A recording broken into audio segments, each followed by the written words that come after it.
For the past 2 weeks, I've heard from so many of you regarding my past sermons, many of whom said, "I've never seen you like that before."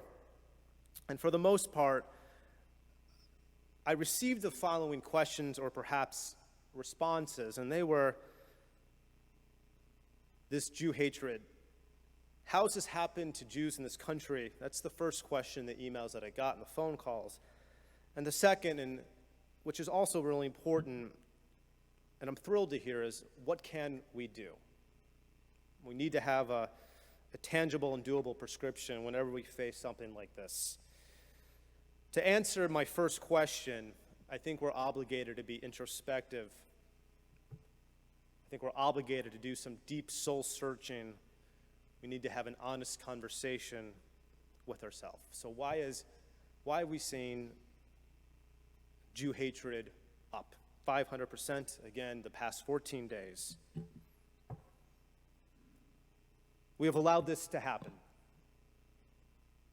And in my opinion, it's our fault. The buck stops with us. These past 2 weeks, I've noticed, caused so many Jews in this country to respond and to get angry. But the reality is, this problem of Jew hatred in this country, it's been going on for so many years. And I'm not going to speak about the 19th century or the mid-20th century, but just 10 years. We saw this Jew hatred on college campuses, and keep in mind as I'm saying this, the provost and president of Rutgers University offered a statement of solidarity with the Jewish people, and then after protests from Students for Justice in Palestine, he had to reverse it and then issued an apology for standing in solidarity with the Jewish people. This is what we're up against. But this Jew hatred's been in the media. I think so many things that I've already touched on the past 2 weeks. But again, back to that question, we have allowed this to happen.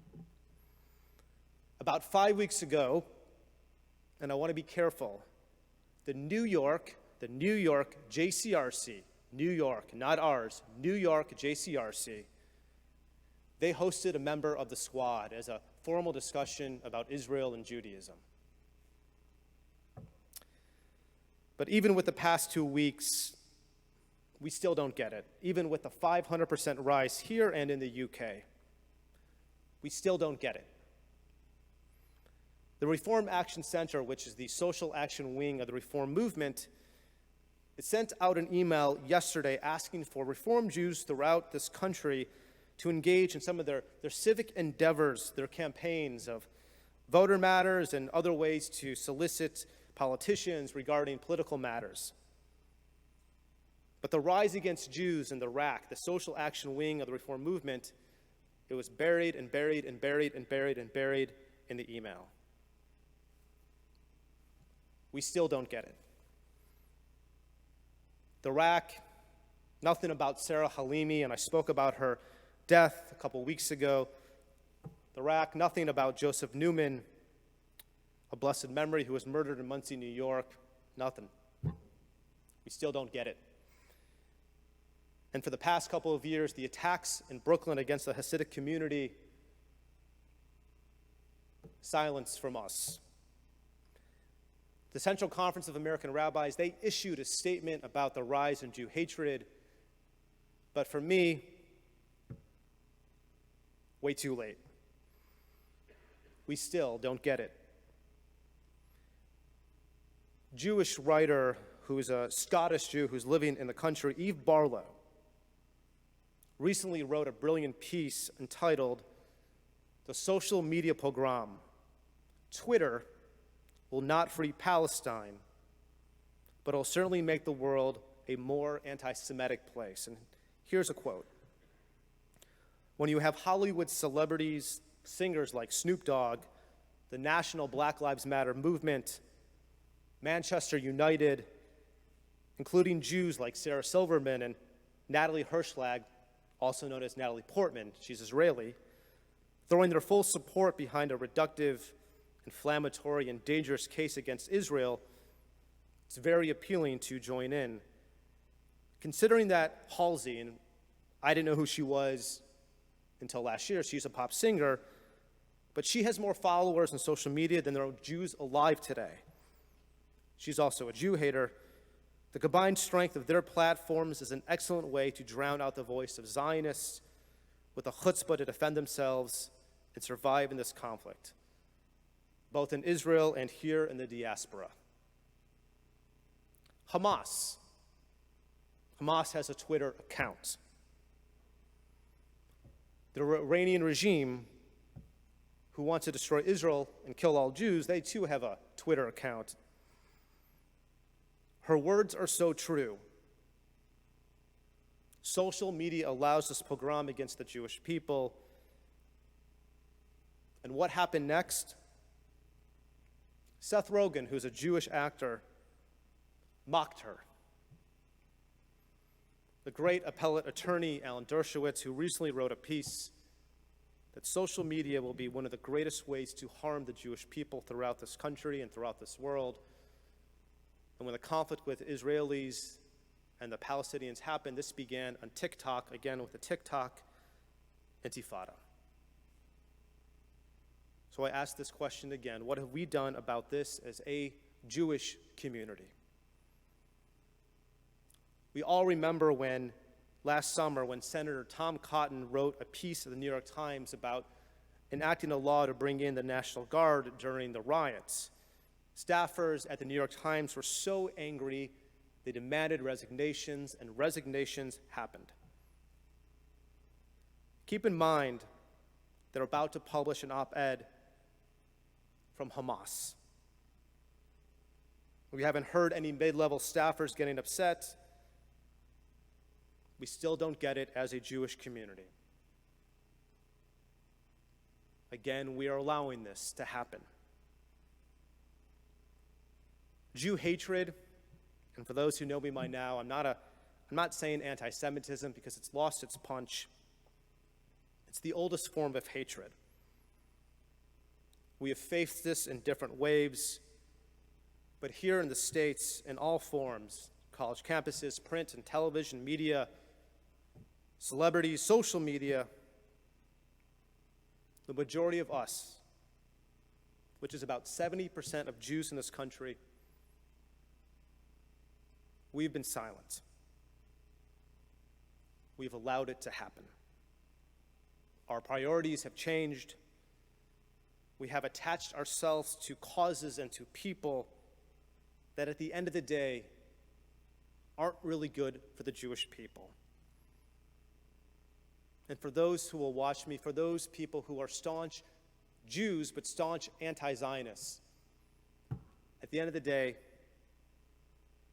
they still hate you because you are Jewish.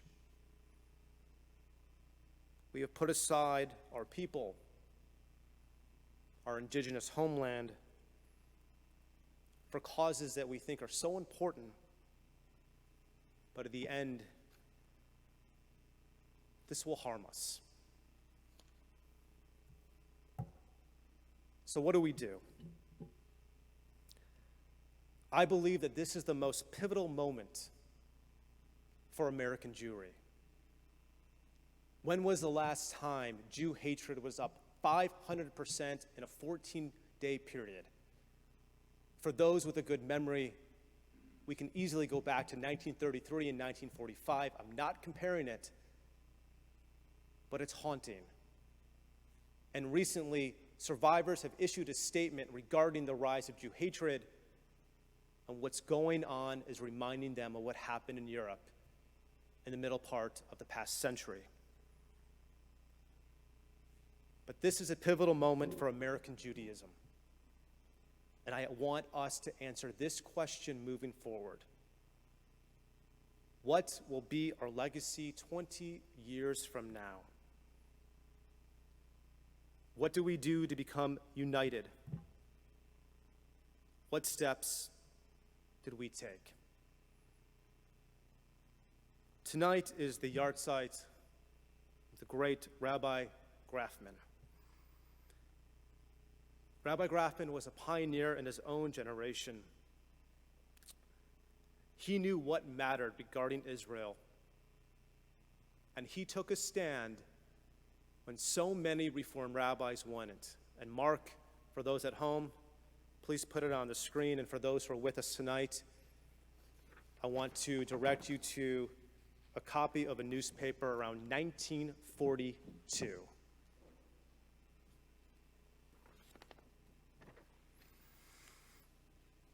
This is our Rabbi Grafman, and thank you, Stephen, his son, for sending this to me. Two rabbis of Birmingham, one representing the conservative synagogue down the street, and the other a Reform, have signed a nationwide rebuke to the opponents of Zionism, which is made public Monday. Abraham J. Mesh of Bethel Synagogue, conservative, and Rabbi Milton L. Grafman of Temple Emanu-El Reform both applied their signature to the pronouncement, which was signed by 733 rabbis throughout the United States, including heads of all national rabbinical associations. Significant is the fact that Reform Rabbi Grafman has signed the statement, which is directed at a group of Reformed rabbis regarded as unfriendly to the Zionist cause. The statement declares that the defeat of Hitler will not of itself normalize Jewish life in Europe, and states that after the war, Europe will be so ravaged and war-torn that large masses of Jews will elect migration to Palestine. And I'm going to go off script. Palestine is a Greek word coined by Herodotus, which means Judea. Palestine is a Greek word which means Judea, as a solution of their personal problems. The opposing group charges that Zionism is a secular movement. The rabbinical pronouncement replied that the opponents are rendering the Zionist movement a grave disservice, and that they will be responsible for Jews not obtaining the haven in Palestine they might otherwise have had. The pronouncement defends the political program or the Zionist movement as an indispensable means for assuring large-scale Jewish colonization in the homeland, and affirms that the settlement of 500 Jews in Palestine since the last war was made possible by political action, which culminated in the Balfour Declaration and the Palestine Mandate. Without effective political action, the 733 signers contend, there can be little hope of opening the doors of Palestine for mass Jewish immigration after the war. How about that? Thank you, Stephen, once again, and may your dad's memory forever be a blessing to your family and to this incredible congregation which he built. And that's why I'm proud to be here. Rabbi Grafman knew one important thing about this. Israel in no capacity, it is not a political matter. For those who felt in my sermons the past 2 weeks, they were not political. Israel is a Jewish matter. His legacy was fighting for the Jewish cause when so many Reformed rabbis didn't support it. Again, I say, this is the most pivotal time for American Jewry. We need action more than ever so we can have a legacy like Rabbi Grafman did for us when we evaluate ourselves 20 years later. For Temple Emanu-El members, I am desperately calling on you. Right now, I'm creating the Israel Action Committee or Task Force, and I desperately need your help. We need to get together, we need to brainstorm, we need to come up with the right and effective programming and educational advocacy to ensure that Jewish identity is strengthened, especially for the young families, that they will learn to grow Israel. Any ideas, any programs, and more information you'll find out this week. But this task force or committee, this is crucial for the next steps. And as their years pass, it requires evaluation. Do we meet our objectives? How do we engage, especially those young families? And in years to come, I want this congregation to ask, What did I do for Israel and the Jewish people? I know when I answer this question, this will be my legacy for this congregation. Second, I've asked the leadership to look at our mission statement. I did the same thing at Temple Solel in San Diego.